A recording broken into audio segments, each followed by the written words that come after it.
सो नमस्ते to all of you. आज के सेशन में आप सभी का स्वागत है। और अभी रेगुलर शेयरिंग ऑफ इंफॉर्मेशन नहीं है क्योंकि कंसेंट की बात है। जी जी। ठीक है, थैंक यू। और इसके लिए भी होगा ना हाँ कि हाँ 1TT डाटा प्राइवेसी और प्रोटेक्शन ऑफ टैक्स पेयर का जो है, तो उसको उल्लंघन न हो इसके लिए इन्होंने ये सेक्शन ही लेके आए 1TT data privacy. And protection of tax payers. ये कोई लॉ है क्या संतोष जी? ये सर है, उसका एक लॉ है। मैं कहीं पे देखा था उसको, डाटा प्रोटेक्शन। अच्छा, लॉ है ये। और देखें हम लोग देखना पड़ेगा, यस कहाँ पे पढ़ा था मैंने। Data protection. अच्छा, ये डेटा प्रोटेक्शन बिल 2022।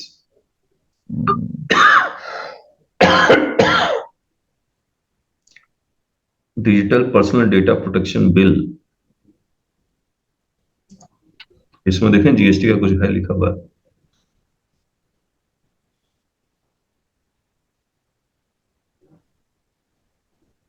टैक्स ही लिखता हूँ और कुछ नहीं लिखता हूँ।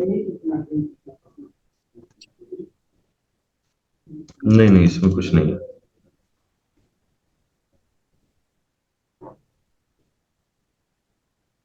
ये कंसेंट के बारे में तो लिखा हुआ है कुछ।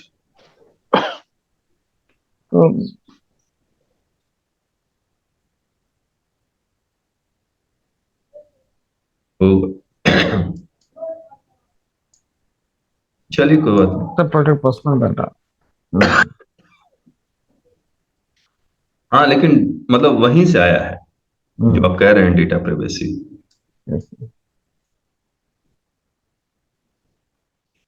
चलिए 35th GST council meeting minutes पढ़ते हैं आपके साथ। Guidelines on data sharing with, आप देखिए, ये देखिए, guidelines on data sharing with CAG by the central and state tax administration in GST regime.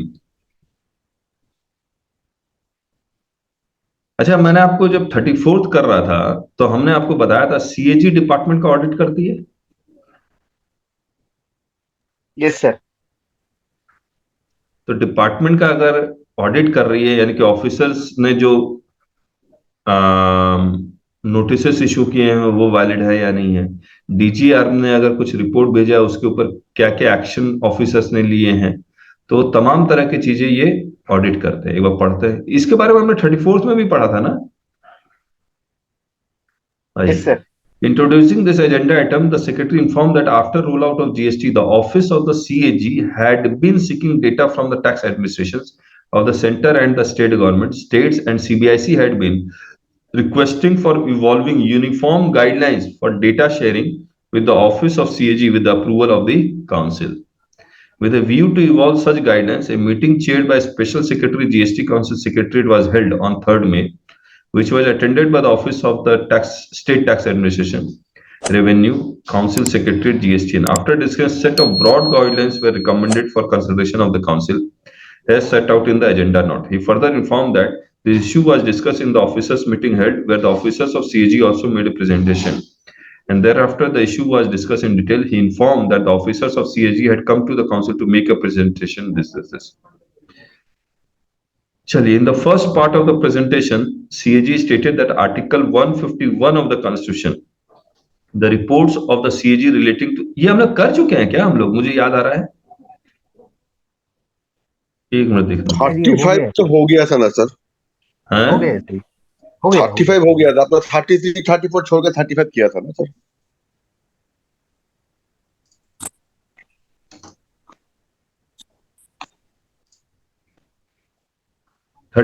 GST council meeting minutes. इसमें है ना मैक्सिमम रियल एस्टेट का है, तो कुछ चीजें मैंने ये लोग की हुई। The honourable chairperson further stated that it was a matter of pride and happiness that on 15th March 2019 the Hindu business line gave to the GST council an award of change maker of the year. आगे देखते हैं। ये सारा real sector, state sector का, जब हम लोग इसकी है ना लाइव क्लास शुरू करेंगे, किताब रेडी है लेकिन इसकी लाइव क्लास शुरू करेंगे तो किताब और अच्छी हो जाएगी, तो इसको अभी हम लोग उस लाइव क्लास के लिए छोड़ दे रहे हैं। Creation of the state and area benches of the GST appellate tribunal. The taxpayers contended that in the absence of any appellate tribunal bench, the right to appeal had become redundant as the officers pressurized the taxpayers to pay the tax and the taxpayers had no remedy to file an appeal against an erroneous order. तो मतलब council को भी पता है कि ये दिक्कत है, अब कब ये सेटअप होगा पता नहीं। तो बस इतना ही था।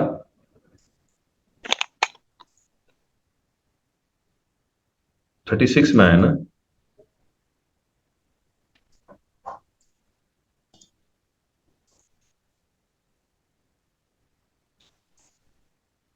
थर्टी थ्री भी हम लोग कर चुके थे कि नहीं? 33 भी छूट गया था लगता है। 33 भी छूट गया था सर।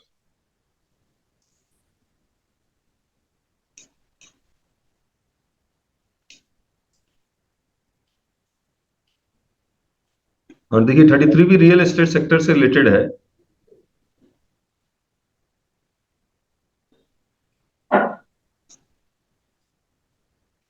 इसीलिए छोड़ दिया। हाँ, पूरा रियल एस्टेट है, इसको छोड़ देता है। आइए 36 करते हैं।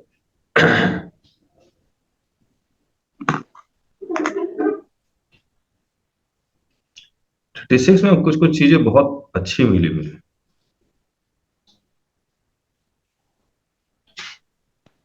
अरे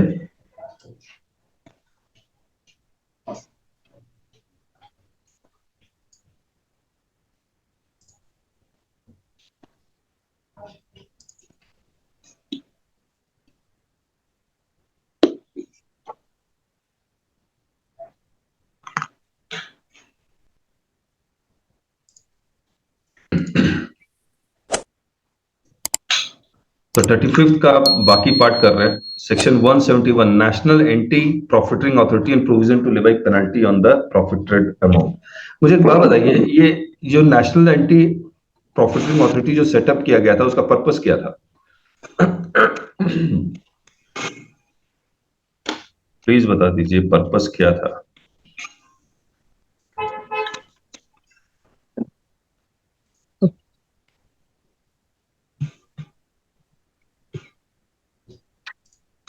जो भी मींस रिडक्शन ऑफ टैक्सेस जो है to pass on to the customer, यानी कि और रिडक्शन ऑफ टैक्सेस का कारण क्या था? बिकॉज ये सब सब्सिडी होते हैं ना, तो रेट्स में हैड कम डाउन ना, इसकी वजह से। देखिए मैं आपको एंटी प्रॉफिटरिंग का चैप्टर दिखला रहा हूँ। सेक्शन 171 है।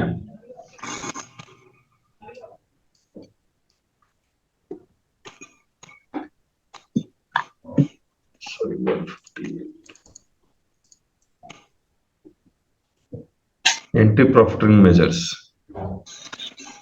यहाँ प्री जीएसटी रिजीम में 31%, पोस्ट जीएसटी रिजीम में 29%। तो रेट ऑफ टैक्स चेंज हो गया तो रिडक्शन इन प्राइसेस होना चाहिए। आईटीसी पहले अवेलेबल नहीं था, अब अवेलेबल हो गया तो रिडक्शन इन प्राइसेस होना चाहिए।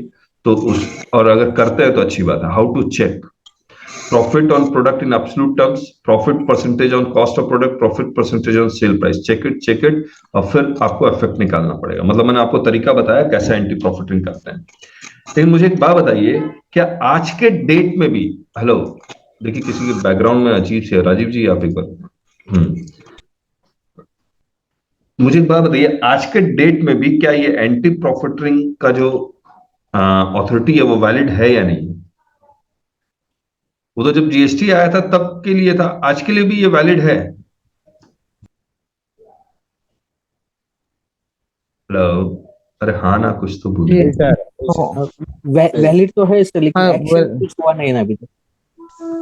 तो वैलिड क्यों? मतलब वैलिड इसलिए भी है क्योंकि आज भी वो बहुत सारे आइटम का रेट ऑफ टैक्स कम कर रहे हैं। जी जी जी मुझे एक बात बताइए, 5 साल में इतना इन्फ्लेशन आ गया होगा, इन रॉ मटेरियल इनपुट्स के प्राइस इंक्रीज हो गए होंगे। तो यहां पर तो हमने प्री और पोस्ट लिखा है। अब मैं जो लिखूंगा वो क्या लिखूंगा? पोस्ट जीएसटी में इस डेट से पहले जो प्राइस था और इस डेट से, मान लीजिए कोई रेट 28% से 18% पे ले आए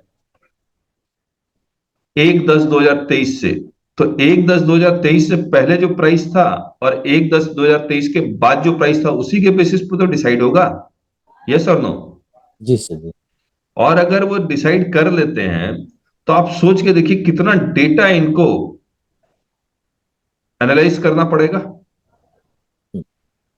अब ये जो 158A आया, हो सकता है इनके साथ भी वो इन अथॉरिटी के साथ भी इंफॉर्मेशन शेयर करेंगे, ये तभी तो पॉसिबल है।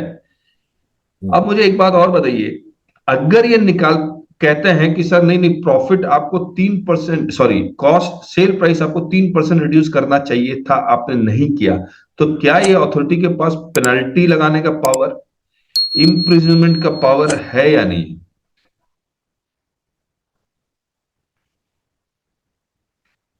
सर नहीं सर। तो देखिए, अगर आप देखेंगे इसमें तो एक रूल इन्होंने बनाया, duties of the authority, yes, to determine. अभी अथॉरिटी ये सब, अच्छा अब ये अथॉरिटी चेंज कर चुके हैं, अब ये नेशनल एंटी ये नेशनल एंटी प्रॉफिटिंग अथॉरिटी खत्म हो गया है। अब इसके जगह उन्होंने कौन सी अथॉरिटी डाल दी है? Competition commission of India. ये अथॉरिटी डिसाइड करेगा एंटी प्रॉफिटिंग का मेजर।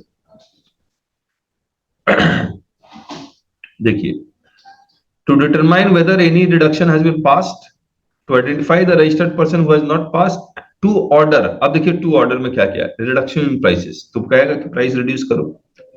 अब कितने समय के लिए करो, उसका पीरियड भी तो होना चाहिए।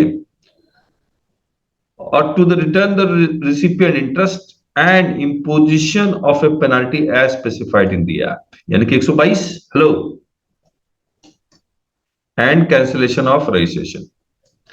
Imposition of penalty as specified in the act, कौन सा सेक्शन में पेनल्टी लगाएगा, जरा बताएंगे आप? जनरल क्लॉज में सर लगाएगा। 122 में नहीं लग पाएगा?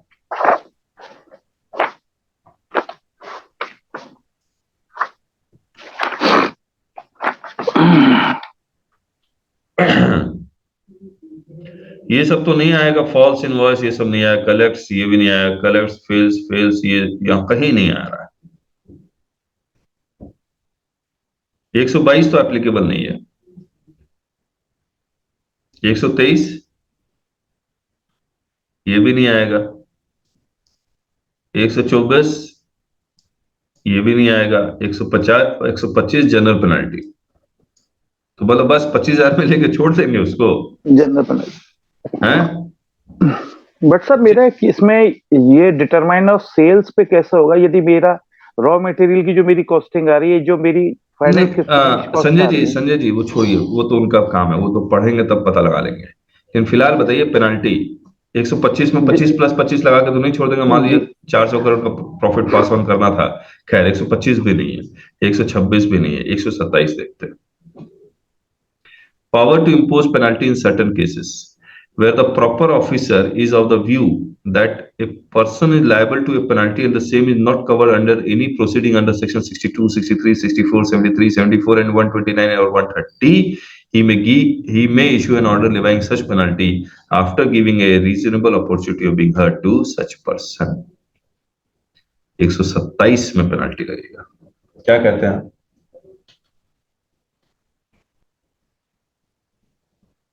Hello,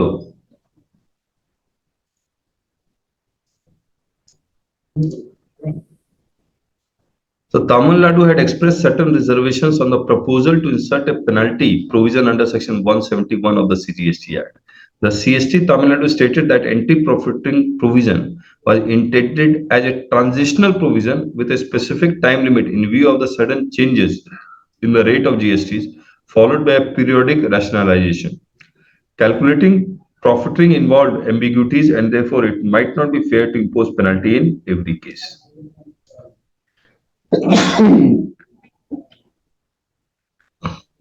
Punjab stated that there were ongoing investigation by anti-profiting body where a complaint might have been filed 6 months back when there was no penal provision at that point of time. But by the time the issue came up before NAA, the penalty provision might have been enacted. ये मुझे समझ में नहीं आ रहा कि obviously 6 महीने पहले आपने फाइल किया, उस वक्त अगर पेनल्टी प्रोविजन नहीं था तो उस वक्त भी था, 127 तो उस वक्त भी था। क्या और किसी सेक्शन के बारे में सोच रहे हैं क्या? सोचिएगा। हाँ सर, हो सकता। मतलब और कोई सेक्शन 122, 123, 24, 25, 26, 27 और है ही सेक्शन, पेनल्टी का और कोई सेक्शन ही नहीं है. So the question was, could penalty be imposed in such a case? He stated that generally penalty could not be imposed for acts done prior to enactment of the relevant penal provision. Further, by the time power was given to NAA, its tenure might come to an end, thus making the amendment defunct. The secretary stated that a law could operate retrospectively in two ways. First, the order is issued by the anti-profiting body from the date when the section for penalty comes into effect and the provision is applied. And second, it could be in the case of an ongoing investigation. He stated that this issue was legal and it could be further discussed with the Union Law Ministry. He added that the option was either not to accept this proposed amendment or accept it in principle subject to drafting suggestions of the Union Ministry of Law. Tamil Nadu stated that his state was not favor of permanent extension of the authority. The Honorable Deputy Chief Minister of Bihar stated that since a number of orders had been passed by the NA in the pending cases to अच्छा आपको पता है ये NAA इसका एक अलग से website है, नेशनल एंटी प्रॉफिटिंग अथॉरिटी. आपको जितने भी ऑर्डर इन्होंने ऑलरेडी जो पास किए उसका पूरा डेटा है इनके पास. अगर किसी को एनालिसिस करना है, ये देखिए ऑर्डर्स, फाइनल ऑर्डर्स, ये देखिए इतने सारे हैं. जो भी आप देखना चाहें एक बार देख ही लेते हैं. वर्सेस दिस ऑर्डर कितने पेज का, 20 पेज का है. Not passing the benefit of ITC by way of commissioner. इसमें नीचे जाते हैं ऑर्डर में कोई पेनल्टी है कि नहीं.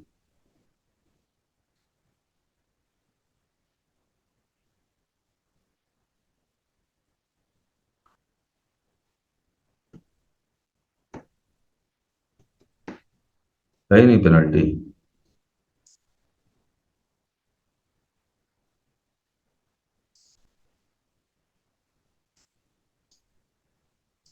यस संतोष जी, ये सारे इंफ्रास्ट्रक्चर के ऑर्डर्स पास हुए हैं.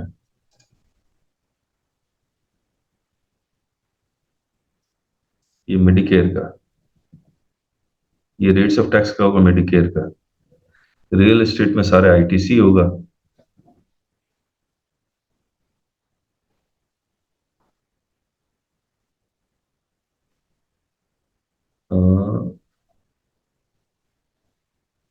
जीएसटी रेट रिडक्शन वही है ना. अब इसमें देख लेते पेनल्टी कुछ मिल जाए तो.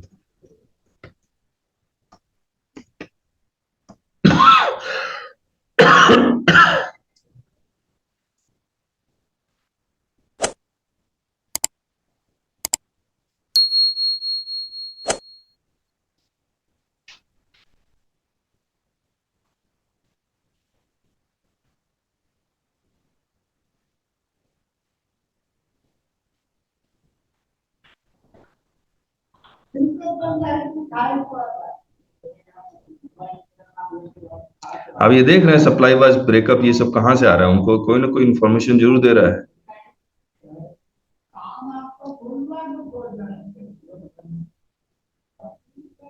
सर तब तो कंसेंट नहीं था ना सर, तो ये कहां से इंफॉर्मेशन मिला? पता नहीं क्या हुआ है. या फिर उनको हुआ ये होगा कि इनको और भी चाहिए होगा, और इंफॉर्मेशन चाहिए होगा तो मना कर दिया होगा, नहीं दे सकते, तब 158A लेके आए होंगे. Yes sir, yes sir. तो कंपटीशन कमीशन ऑफ इंडिया को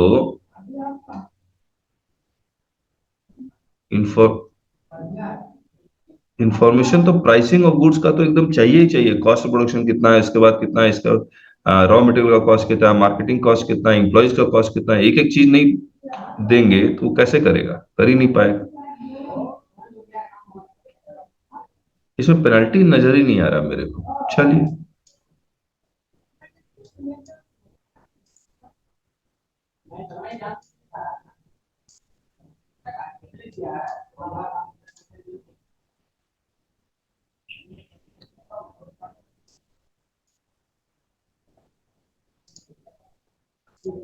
Tamil Nadu stated that his state was in not favor of permanent extension of authority. Bihar stated that since a number of orders had been passed by the NAA in the pending cases, to implement those orders, it was necessary to extend the period of NAA further. Otherwise, these orders would have no value without their enforcement. He suggested that the tenure of the NAA should be extended to implement various orders of the courts and to deal with pending cases. He further stated that penalty should be imposed where an anti-profiting order was passed holding that profiting had taken place and where the profited amount was deposited within 30 days of the passing of the order. अच्छा, order pass करने के बाद penalty order वो अलग से पास करेंगे. The secretary stated that the proviso in the proposed amendment showed that law was meant to be prospective in nature. He also informed that during the officers' meeting, the proposal for extension of the tenure of the NAA was discussed, and considering the number of pending cases and the likelihood of more rate changes in future, it was recommended to extend the tenure of the NAA by 2 years and to also explore in parallel as to what options were available to have an anti-profiting mechanism on a permanent basis. तो अब permanent basis के लिए उन्होंने Competition Commission of India लेके आ गए.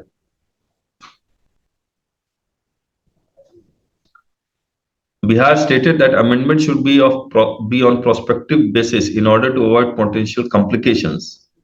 The secretary observed that in taxation matters, even the orders of honorable courts were mostly with prospective effect and suggested that this provision should be enacted with prospective effect. The council agreed to this. So, ये याद रखिएगा, ये जो कहा गया है कि courts के जितने भी ऑर्डर आते हैं वो प्रोस्पेक्टिव ही होते हैं. मुझे एक बात बताइए, आप इसको समझना बहुत जरूरी है. मान लीजिए आपने कोई केस फाइल किया था और वो सुप्रीम कोर्ट तक ट्रैवल किया और वो फाइल हुआ है 1/10/2017 को.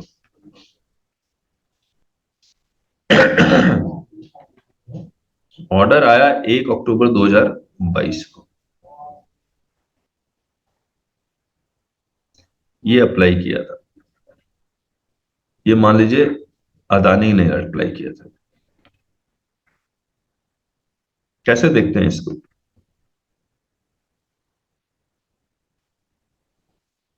कैसे देखते हैं? 1/10/2022 का ऑर्डर आया इनके लिए, तो ये अदानी के लिए ये जो ऑर्डर आया है प्रोस्पेक्टिव है या रेट्रोस्पेक्टिव है?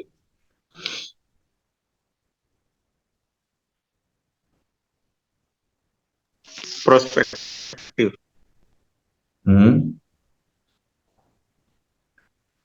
अब देखिए मैं कैसे देख रहा हूं इसको. मान लीजिए मैं कह रहा था कि रेट्स ऑफ टैक्स, अदानी कह रहा था रेट्स ऑफ टैक्स है 18%, डिपार्टमेंट कह रहा था रेट ऑफ टैक्स है 28%. तो मैं 1/10/2017 में मैंने केस फाइल कर दिया सेइंग दैट इट इज 18%. बताइए. नहीं sir ji, hello. he is mentioned in the honorable court where penalty with prospective directly he is mentioned. नहीं, वही तो they have mentioned it. High Court were mostly prospective, but we are trying to analyze it. Yes, tell me. Please tell me. चलिए मैं फिर से बोलता हूं मैं कहना क्या चाह रहा हूं. रेट्स ऑफ टैक्स 18%, डिपार्टमेंट कह रहा है 28%. ठीक है. अब अदानी क्या करेगा? 18% से इनवॉइस काटेगा या 28% से इनवॉइस काटेगा? 18%. नहीं सर प्रोविजनल बेसिस पे वो लेगा सर, एप्लीकेशन मूव करेगा मेरे हिसाब से तो सर. जहां डिस्प्यूट है दोनों डायरेक्टर ऑफ टैक्स का. मैं आपको बता दूं संजय जी, पूरे इंडिया में प्रोविजनल बेसिस का जो सेक्शन तो है लेकिन कोई मूव नहीं करता जी. कोई नहीं जाता. कोई केस है तो बता दीजिए मेरे को. देखिए अजीत जी कह रहे हैं 18%. तो अदानी ने जितने भी कलेक्शन किया वो 18% के हिसाब से कलेक्शन किया. गवर्नमेंट को 18% के हिसाब से कलेक्शन जमा करवा देगा. और by chance supreme court upheld 28%, तो इसको 10% अदानी को अपने पॉकेट से देना पड़ेगा पिछले 5 साल का. यस और नो? यस. तो करेगा नहीं. इंटरेस्ट तो करेगा नहीं. अब बताइए, 18 तो पॉसिबल नहीं है, दूसरा तरीका। अच्छा सर, एक चीज बताइए, अगर वो 28% काट लेता है और मान हाँ, लो अब पता अब चला कि रुकिए, ये अब 18 रुकिए, काटना। नहीं नहीं, अब रुकिए, अब 28%, तो वही बोल रहा हूँ, मान लिया 28% होगा, तो 28% से कलेक्ट करेगा, 28% गवर्नमेंट को जमा करवा देगा, क्या अब अदानी को रिफंड मिलेगा? अडानी का पैसा थोड़े सर, वो तो पब्लिक से हाँ कलेक्ट वो किया। पब्लिक मनी है। तो 28 भी नहीं करेगा। अब एक बीच का रास्ता बताइए। देखिए, मैं बताता हूं, 18% का ही इनवॉइस इशू करेगा, और वो अपने पॉकेट से DRC 03 में अदर्स में जाके, अदर्स चुन के बाद 10% एक्स्ट्रा जमा करवाएगा, इंटरेस्ट से बचने के लिए। इंटरेस्ट से भी बचने के लिए और इसका रिफंड भी लेने के लिए। ड्यूटी जी। Under paid products others 73 subsequent 5 नहीं, अदर्स। हम्म, फिर अब सुप्रीम कोर्ट में गया, सुप्रीम कोर्ट बोलता 18%। 28% कहा तब तो ठीक है, ये एडजस्ट हो ही गया, ठीक बात है या तो नहीं? सर ये तो अडानी को लॉस हो जाएगा 10% का। सुनिए तो सही, पीछे। हाँ अगर अगर सुप्रीम कोर्ट अपहेल्ड्स 28%, तो क्या होगा? 10% दिया ही हुआ है, अदानी को कोई लॉस होना नहीं है क्योंकि 10% ऑलरेडी पेड है। लेकिन अगर सुप्रीम कोर्ट अपहेल्ड करता 18%, तो इसका रिफंड मिल जाएगा अदानी को? यस। बिल्कुल मिलेगा सर। उसके पॉकेट से जाएगा। लेकिन एक चैलेंज ये है, अब समझिए, इसने DRC 03 से अदर से 10% जमा करवा दिया,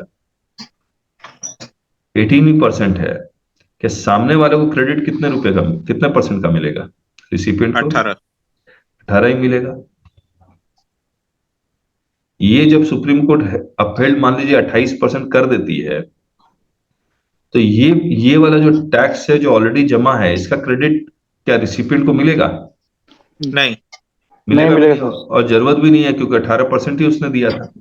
जी। तो रिसिपिएंट के एंगल से कोई प्रॉब्लम है नहीं। नहीं। समझ में आया? तो जितनी भी बड़ी बड़ी Yes. कंपनियां हैं, जब रेट ऑफ टैक्स का क्लासिफिकेशन का इश्यू आता है, तो दे फॉलो दिस मेथड। ठीक बात है?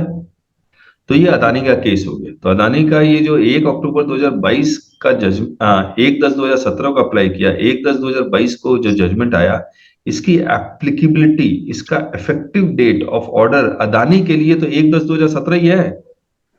मगर सबके लिए 1/10/22 हो जाएगी फिर। नहीं, एक बार पहले अदानी के बारे में बात करते हैं। अदानी का जो जजमेंट आया 1/10/2022 को आया, यस और नो? क्या अदानी के लिए ये जो जजमेंट आया, इसका इफेक्टिव डेट 1/10/2017 ही होगा ना? हाँ या ना? Yes sir. Yes sir.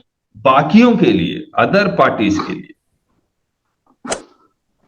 जो अदानी का ही HSN बेच रहे होंगे, उनके लिए क्या होगा? 17। 17 ही होगा, 2022 होगा। अब देखिए, ये जो हमने अपील्स का जो क्लासेस, आपने जिसने भी नोटिस वाली क्लासेस की है, उसमें ये सब पॉइंट डिस्कस किया है। अब अदर्स में आप देखिए, जिन्होंने केस ऑलरेडी फाइल्ड है, किसी का कोई हाई कोर्ट में पेंडिंग होगा, किसी का ट्रिब्यूनल में पेंडिंग होगा, किसी का अपील में पेंडिंग होगा, ये सारा कुछ, ये सारा केस जो पेंडिंग केसेस है, वो सुप्रीम कोर्ट के जजमेंट के बेसिस पे डिसाइड होने लगेगा। जी। Hello? Yes sir. Yes sir.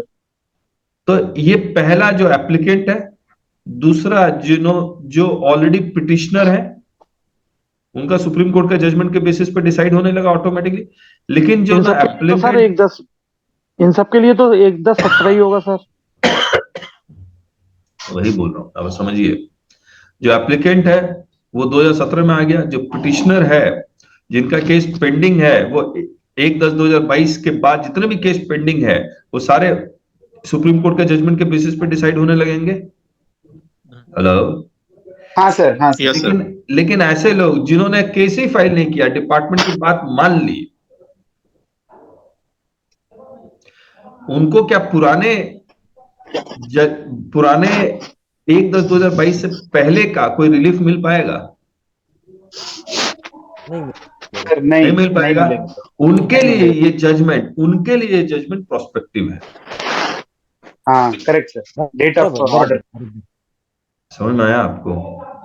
बराबर सर। हाँ, तो इतनी चीजें किताब में लिखना बहुत मुश्किल होता है, लेकिन फिर भी हमने नोटिसेस के बुक में ये सारी चीजें लिखी हैं, हमने कुछ कुछ एग्जाम्पल्स बनाए हैं। लेकिन हाँ, ये नहीं बना और ये नहीं लिख पाए कि अगर ऐसा जो पिटिशन ही नहीं किया, लिटिगेट ही नहीं किया, उसके लिए वो जजमेंट प्रोस्पेक्टिव हो जाता है। ये टैबुलर फॉर्म में नहीं हो सकता है क्या सर? हाँ, ट्राई करेंगे, लेकिन ये लाइन बड़ी अच्छी थी और जो जानकार हैं वो समझ जाएंगे, जो जानकार नहीं है उनको ऑब्वियसली उनको कभी नहीं समझ में आएगा कि वो क्या कहना चाह रहे हैं। हेलो, कोई कुछ कहना चाह रहा था? सर ये कंटेंट डालना मुश्किल है बोल रहे थे और टैबुलर फॉर्मेट में डालने की सोच रहे थे। देखते हैं कहीं एडजस्ट हो जाएगा ये लाइन तो अच्छा रहेगा। खैर, अब if tax was paid late by से 3 month the rate of interest could be, देखिए ये लाइन भी बड़ी इंपॉर्टेंट है, आने वाले समय में ये करेंगे। आज के डेट में रेट ऑफ इंटरेस्ट क्या है? 18% है, आईटीसी का भी 18% कर दिया और विद रेट्रोस्पेक्टिव 2017 से कर दिया, ठीक है। जी जी। अब यहां पर ये प्रपोजल क्या दे रहे थे कि if tax was paid late by say 3 months, the rate of interest could be 18%, and if tax was paid even later, say beyond 6 months, the rate of interest could be 24%. He further added that the interest amount should be auto-generated in the system. आज के date में auto generated है interest? है। Yes sir, auto generated. Auto generated, अगर कुछ figures आप डाल देंगे तो ऑटो जनरेट करेगा।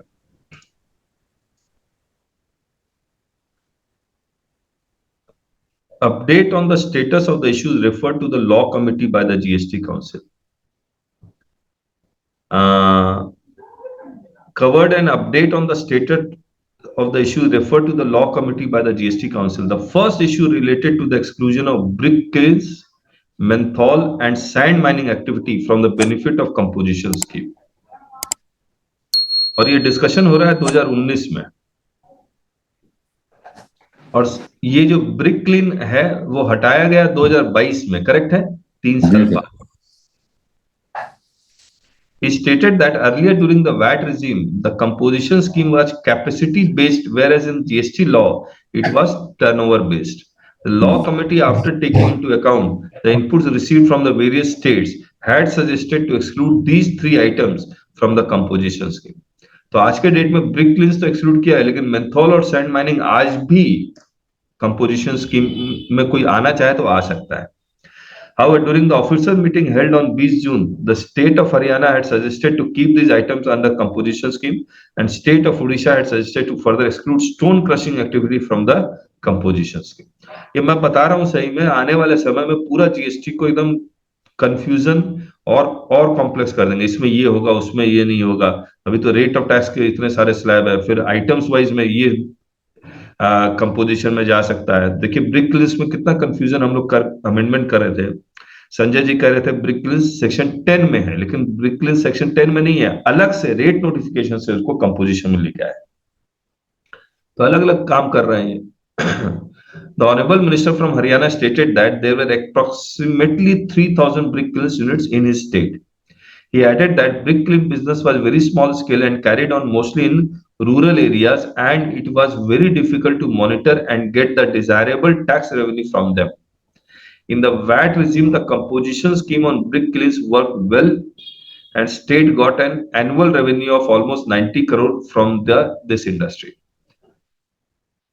However, post GST revenue from brick kilns had declined to 50 to 55 crore per annum. तो 90 से almost 40-50% कम हो गया. He stated that if brick kiln was removed from the composition scheme, it would be very difficult to carry out checks by the tax machinery, and there was a likelihood that even the present amount of revenue would be lost. In this view, he suggested to continue brick kilns under the composition. Brick kiln ये क्या कर रहे हैं? Brick clean composition scheme में कब आया है, बताएंगे आप?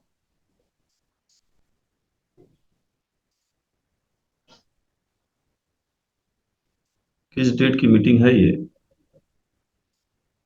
2019 आ गया था क्या ब्रिक क्लीन? अरे बता दीजिए। नहीं सर, नहीं, कंपोजिशन में नहीं। कंपोजिशन में तो बहुत लेट आया, ये 2022 में आया, 19 में कह रहा है कि हटा दो या लगा दो। अच्छा, ये डिस्कशन आपस में कर रहा है, कोई स्टेट कह रहा है कंपोजिशन में ले आओ, फिर आपस में कर रही है discussion. Okay. He also suggested that the best that could be done was either to increase the rate of tax under composition scheme or to introduce an element of capacity size on the brick list, and the large brick list could be brought out of the composition scheme and normal GST rate could be levied. As regards menthol and sand mining, he stated that his state had no objection to them being removed from the composition scheme. Bihar stated that under VAT, brick kilns and sand mining had a separate tax regime which was mostly capacity based. Now under GST, they were paying very little tax. It was also difficult to track them because most of them were located in rural area. Therefore, a separate composition scheme for brick kilns, sand mining, stone crushing, etc. should be explored. He stated that no revenue would come to the states even if these items were removed from the composition scheme. He suggested that a committee of officers could be constituted to examine the possibility of devising special composition scheme for sand mining, brick kilns, stone crushing, and menthol. The Honorable Chairperson proposed that a committee of officers could be constituted to examine the issue.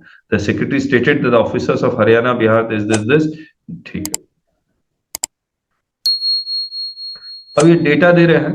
Kerala stated a movement of golds should be excluded from the provisions of e-way bill system. He added that security concern and law and order problems should not stand in the way of curbing revenue leakages. मुझे एक बात बताइए, e-way bill का system क्या gold में apply करेंगे आने वाले समय में? आ गया सर। गोल्ड पे नहीं आया अभी तक, गोल्ड पे नहीं आया, वो इंटीमेटेड मतलब वो नकली पे। हाँ नकली इमिटेशन ज्वेलरी। हाँ वो तो नकली वाला है, लेकिन एक्चुअल गोल्ड पे आएगा या नहीं आएगा? क्योंकि लॉ एंड ऑर्डर का तो सिचुएशन हमेशा रहेगा। तो इन्होंने एक वर्ड यूज किया, एनक्रिप्टेड ई-वे बिल। ये रहा,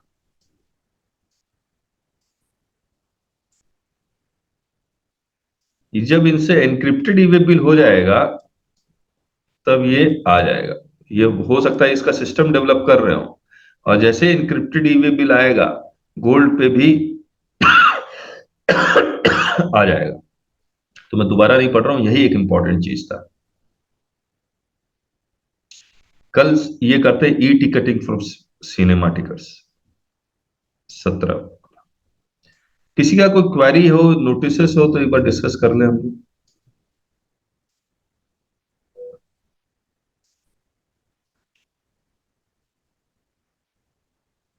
हेलो,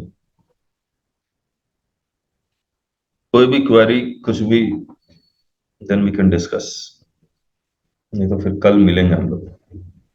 सर मेरा एक क्लाइंट का ना अनरजिस्टर्ड पर्सन को क्रेडिट नोट दिया है, हो सकता देता है क्या? हाँ, सप्लायर तो क्रेडिट नोट इशू कर ही सकता है, लेकिन वो क्रेडिट नोट कहाँ एंट्री करूं मैं? मतलब अनरजिस्टर्ड पर्सन में उधर जाकर बोल रहा है कि नहीं वो एंट्री कहीं लार्ज, नहीं एंट्री कहीं नहीं होगी। अच्छा आप लोग बता दीजिए एंट्री होगी क्या, मतलब खर्चे में डालेंगे सर, खर्चे में डाल दीजिए। हाँ ये वो खर्चे में। और किसी का कोई सवाल? बख्शेटी जी आपका क्या हुआ वो अपील वाला? डेट ही आगे दे दिया है, 17 मार्च दिया है। 17 मार्च दिया हुआ, अच्छा बहुत लंबा खींच लिया है, क्योंकि वही सामने से बोलते हैं कि जब तक डिसीजन नहीं आता है तब तक हम प्रोलॉन्ग करेंगे उसको। अच्छा वो खुद ही कह रहे हैं प्रोलॉन्ग करेंगे? हाँ ये तो बहुत अच्छी बात है फिर। बहुत अच्छा है इसके लिए। मतलब महाराष्ट्र कोऑपरेटिव है। हाँ स्टेट वाले लोग अच्छे थे, मेरा स्टेट का केस है ना सर। अच्छा स्टेट का केस। हाँ okay okay, that's very nice. बाकी Balraj ji welcome, good morning.